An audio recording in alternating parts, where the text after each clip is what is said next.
8 billion people, 8 billion faces, not one repeated, not one fingerprint, not one iris, not one laugh. Scientists call this impossible.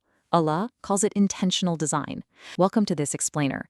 Today we're taking a journey to give you back something the modern world might have quietly stolen from you, and that's your peace with yourself. 8 billion. Just think about that number for a second. When scientists look at 8 billion completely unique human faces and fingerprints, their framework basically calls it a statistical anomaly.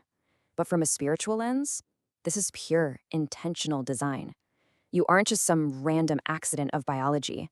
And honestly, truly understanding that, it changes absolutely everything. We're exploring the massive theological weight of name number 13 of the 99 names of Allah. Pronounce it slowly with me. Al-Musawwir, the fashioner, the shaper of forms. It comes from the Arabic root sawwara, which means to give form, to fashion an image, to completely distinguish one thing from all other things. As Imam Al-Ghazali noted, it literally means no two things share the exact same form. Not leaves, not snowflakes, not fingerprints, and definitely not faces. Now, this beautifully fits into what Imam Al-Ghazali describes as the divine trinity of creation. If you've been following our previous explainers, you'll remember we discussed step 1, Al-Khaliq, the architect who plans. Then step 2, Al-Bari, the builder who originates from absolutely nothing. And now we arrive at step 3, Al-Musawwir, the master who gives each created thing its irreplaceable face, plan, origin, form. Al-Musawwir is the final, most incredibly intimate act of creation. Surah Al-Hashr, verse 24. He is Allah, the creator, the originator, the fashioner of forms. To him belong the most beautiful names. Whatever is in the heavens and earth exalts him. He is the Almighty, the All-Wise. Subhanallah. This is the only place in the entire Quran where all three of these names appear together in one single breath. It's this complete, breathtaking architectural description of divine creative power. The sheer scale of cosmic creation exalting the fashioner. Everything that has a form, every swirling galaxy, every single microscopic cell, it all praises him, because Allah signs his artwork with his own name. Surah Al-Imran tells us, He is the one who fashions you in the wombs however He wills. Read that again. Not how your parents willed, not how genetics willed, however He wills. The exact width of your nose, your specific shade of skin, the curve of your lips, these physical features aren't a genetic accident. They were a specific intentional choice willed by the designer of galaxies. Our beloved Prophet Muhammad, peace and blessings be upon him, brought this to life in such an intimate narration from Sahih Al-Bukhari. Just picture the scene. The angel appointed over the womb asks Allah, O Lord, shall I fashion him male or female? Shall he be of the blessed or the wretched? What will be his provision? What will be his lifespan? You see, the angel asks because the angel is merely the instrument. The exact fashioning of your physical form is entirely Allah's merciful command. Your form was His decision alone, before you even took your first breath. It's rahmah, it's mercy, dressed as biology. 100 trillion. That's approximately the number of purposeful cells in the human body. Think about it. A liver cell beautifully shaped to detoxify, a neuron shaped to carry thought. Your face alone has 43 muscles, capable of thousands of micro-expressions. In all of human history, going all the way back to Adam, peace be upon him, not one face has been repeated. Geneticists tell us the variation is effectively infinite. Human diversity isn't random, guys. It is deliberate artistry.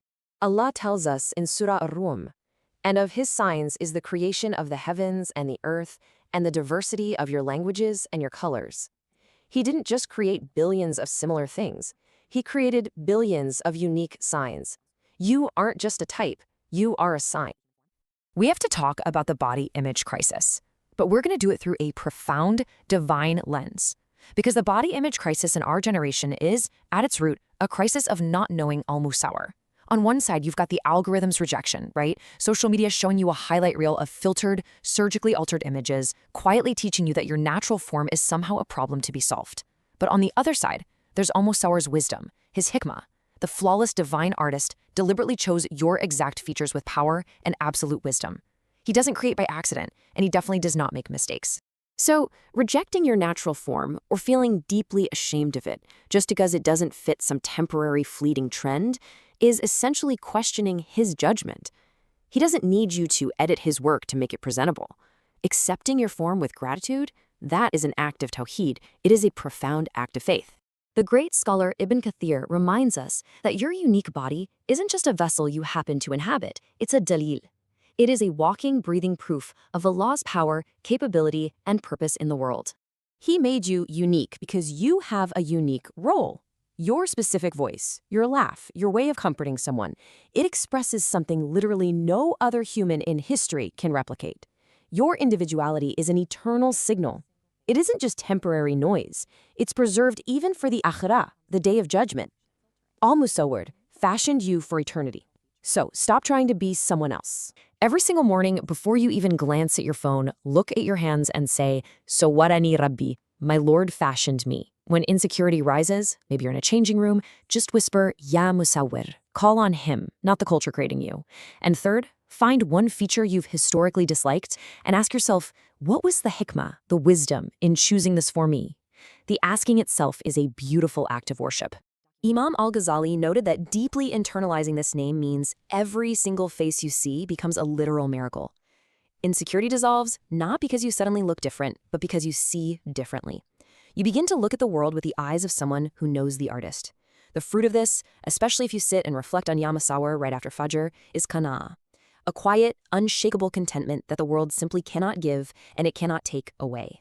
The next time that moment of criticism rises, I want you to ask yourself, will you see your own insecurities, or will you see the deliberate signature of the artist who does not make mistakes?